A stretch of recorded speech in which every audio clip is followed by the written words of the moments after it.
Howdy folks, I'm Rebecca Jolly, the Jolly Alchemist. Today we are here for a neutrino forecast. So, this is a transit report for Wednesday, the 1st of October, 2025.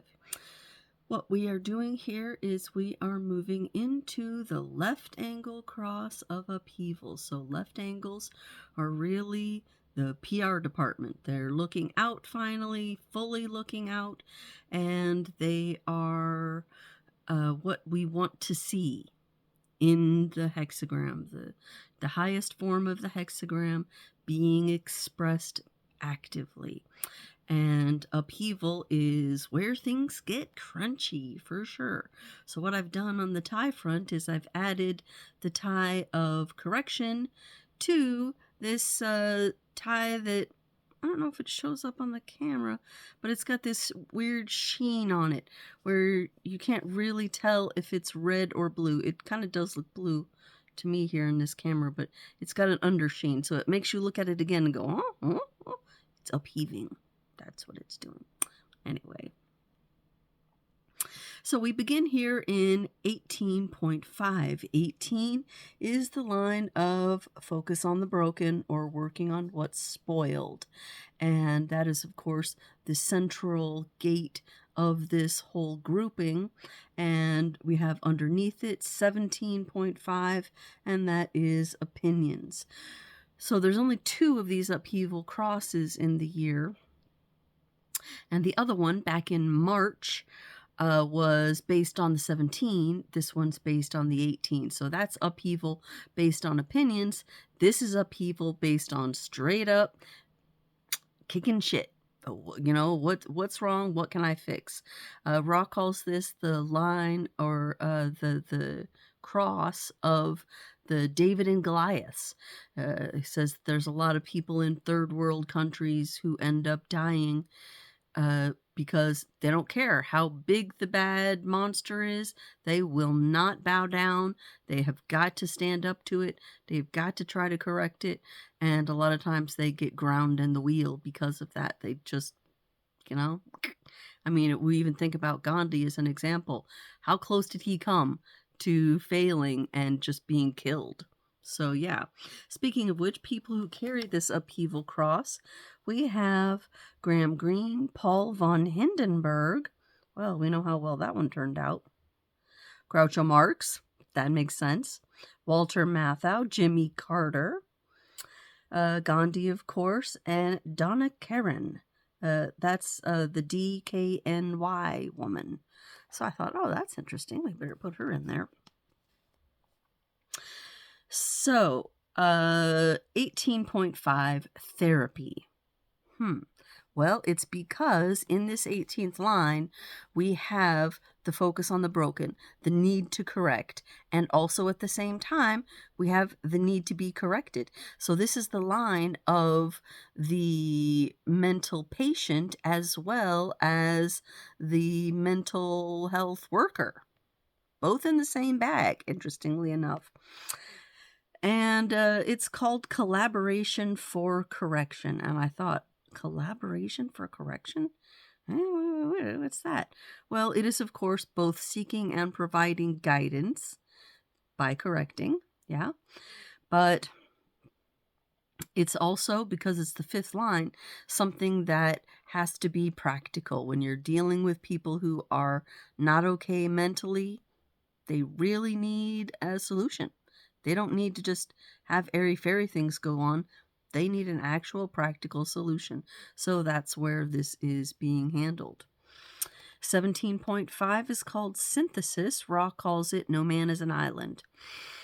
And it says to recognize the value of collective intelligence. That's another one where I was like, what are they really getting at in 64 keys when they say collective intelligence? And sometimes I have to go back to the line companion that Ra wrote over many years to really go in and deeply examine the nature of each line in order to be able to fully understand what it is that 64 keys is compressing there. And it's talking about there being in the future a synthesis, a global organization. So it's talking about what he says is no end to hierarchies, a recognition that everyone has a place that they actually specifically belong in. And if you think about it, that's exactly what human design is talking about.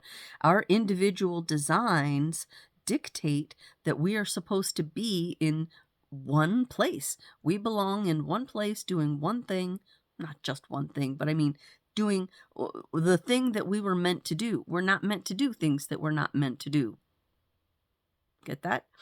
Um, but what that would do if we were all doing that is it would put us into an orderly system. And Ra talks about, and I don't know what he's talking about here, but he's talking about some system that was built for rating the organization of of groups of societies. And he said one of the major factors at the high end of the scale was having multiple generations living together, putting them each in their place so that the old are valued, the middle are valued, the young are valued, and they're all supporting each other and networking properly. And he said when it came down to that kind of organization, the ones that had the highest levels of that were the ants, the bees, and the wasps. And he said that's where we're going as humanity in the far future, in terms of being able to really synthesize and understand the place for everyone, correct ourselves properly until we get into our proper places, and as a society are organized. And I thought, whoa, okay, that's definitely some business for after 2027 when we're dealing with true emotional intelligence. So, very interesting times ahead. Let's see how we go.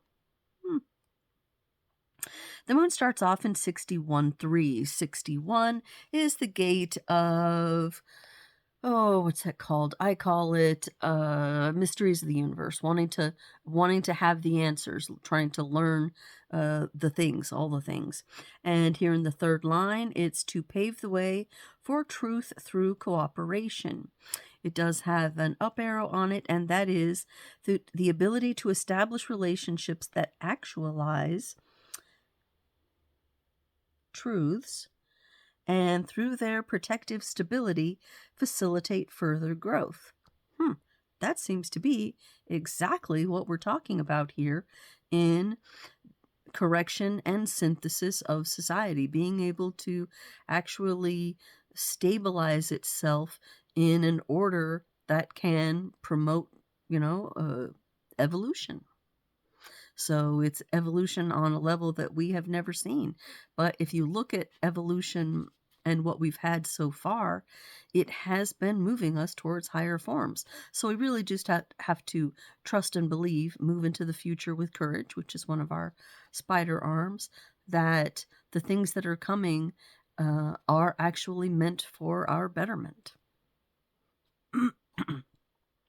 When the moon is done with 61, it will move into 60. 60 is where Pluto is right now, and that's all about tradition down here in the root, maintaining the stability of traditions and things that have worked in the past. And then 41, which is the gate of longing. It's called decrease. It's the initiating codon of our DNA, which is moving us towards wanting to have an emotional experience.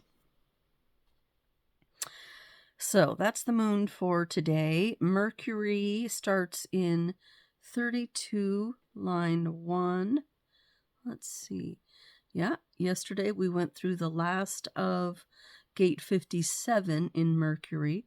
So now we will have that connection between the 20 and the 57 no longer happening, because the 20 is still sticking there, but now it has moved to 32 in that strange move through all three of those channels there that I was talking about yesterday. So we're in 32 there. 32.1 is, we did look at that yesterday, conservation through attention to all aspects, and today it will move into restraint.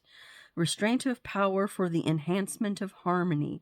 This 32nd gate is, of course, all about maintaining continuity or stability through changes, which is a key element to success. All right. Yeah.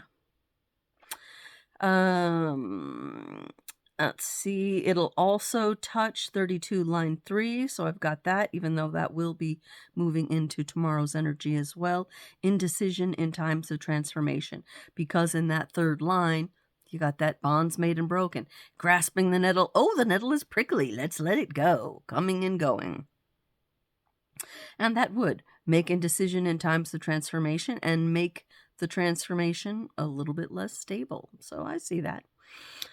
Let's see. Venus moves into 64-4, which we did not talk about yesterday. We just went into 3 with assistance to recognize that assistance is necessary. 64 is our gate of confusion. That's all the way at the top here next to the 61. Line 4 is internal assuredness when sensible action is possible. So there is an end, at least cyclically speaking, to confusion, or at least a sense that there's an end to confusion. And then, of course, we always have a new round of confusion, but what can you do? That's life continuing. Mars. Mars is starting off at 28-5, which we did look at yesterday, provoking to fight for the sense of things, and it moves into 28-6, Blaze of Glory. Gate 28 is right here, this one in the middle, so it's a gate of individual circuitry, doing it my way. I'm going to take a risk, and I'm going to work to see if it makes sense, if it's worth, if it was worth the risk. 28-6 is Blaze of Glory, wanting to win no matter the cost. So then you're just risking and letting the chips fall. Whew, it's powerful energy that's happening there at the bottom between the root and the spleen. All those channels are just very, very powerful in terms of sticking it out there. It's about success in this top one, ambition and being able to stay stable through changes, and then this risk that we're talking about and struggling to meet the risk. And then on the bottom we have that 18 that we're talking about in the sun, correction and joyous vitality, to be able to balance that correction in some way. And it's really about correcting so that we can be happy, correcting so that we can have something good there. As painful as it is a good energy. Let's see. Our global energies are stable. Yeah, it's getting ready to change in Jupiter, but not quite yet. And so that means today we have a connection between 64-47, that's all the way at the top here, this channel of confusion and making sense of confusion, and also the 1762. Now, of course, these are in different circuits. Just because they're right next to each other doesn't mean the energy runs like this. It does not. The energy will switch over between the crown and the mind and come to this side.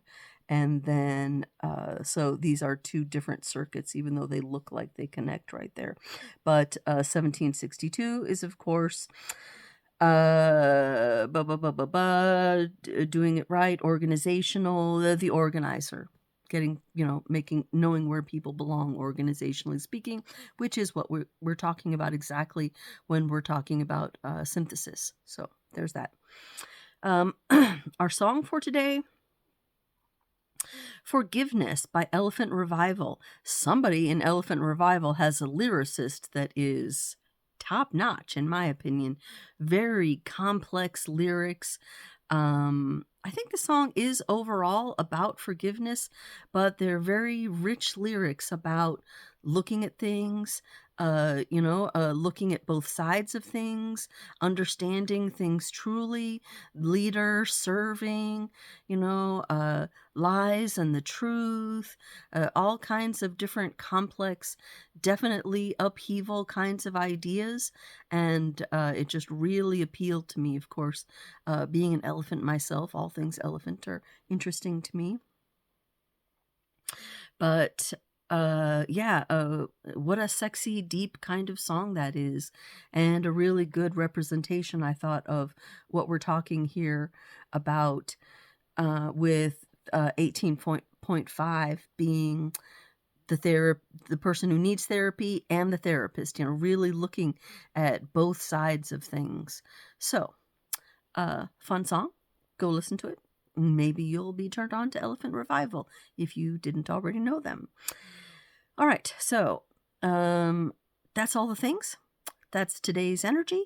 It is quite prickly, and we can just feel sorry for all those people who carry this energy. Not really feel sorry for them, but it is definitely one of the more uncomfortable crosses to carry.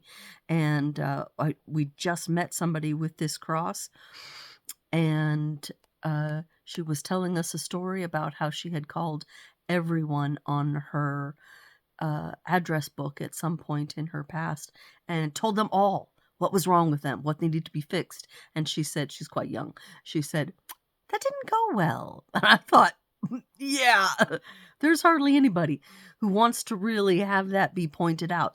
It was meant with the best of intentions to help them get better, but people don't necessarily tend to love somebody going, you know what, you're really fucked up. Let me tell you exactly where you're fucked up and what needs to be changed. Let me tell you what's all broken inside of you. So those upheavers tend to need to stick together because they are the ones that understand each other. And living with an upheaver, I definitely agree, that is difficult energy sometimes. So I think we need to give those people a break, especially when they're young and they haven't figured out how to be diplomatic, how to be kind and gentle with those things. They're very confrontational usually. And so those poor people, they belong, and we really do need them to help perfect. So when you're looking to really make things better, it's great to go to an upheaver. Oops, I lost my organization there. And say, hey, so this is a sign I'm done. So I'm done. I'll see you tomorrow. Ciao.